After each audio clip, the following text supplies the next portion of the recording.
আমার কাছে যদি জিজ্ঞেস করা হয় পৃথিবীর সর্বশ্রেষ্ঠ খাবার কি, তাহলে চোখ বন্ধ করে একটাই কথা মাথায় আসবে, যার আর কোনো তুলনা নেই। আমরা মধ্যমগ্রাম বাজার গিয়ে একেবারে বর্ষার ইলিশ কিনে এনেছি। একটু নুন আর হলুদ মাখিয়ে সর্ষের তেলে ভেজে নিয়েই সাথে গরম ভাত, কাঁচা লঙ্কা আর ইলিশ মাছ ভাজার তেল। সত্যি কথা বলো, বাঙালির কি আর কিছু লাগে? এই দিয়ে তো পুরো প্লেট খালি।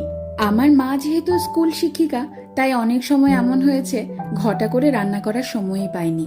আর সে সময় যদি বাড়িতে ইলিশ মাছ থাকতো, তাহলে এই ইলিশ মাছ ভাজা দিয়ে কত তৃপ্তি করে খেয়ে উঠেছি সবাই। আমার এই বাড়িতে বাবা মা এসেছে, আর সেই তৃপ্তি করে খাওয়ানোর সুযোগটা এবার আমি পেয়েছি। আমার খাদ্য রসিক বাবা গরম গরম ভাত আর ইলিশ মাছ ভাজা নিয়ে বসে পড়েছে। দেখো কত মজা করে খাচ্ছে, দেখেও যেন তৃপ্তি আসছে আমার।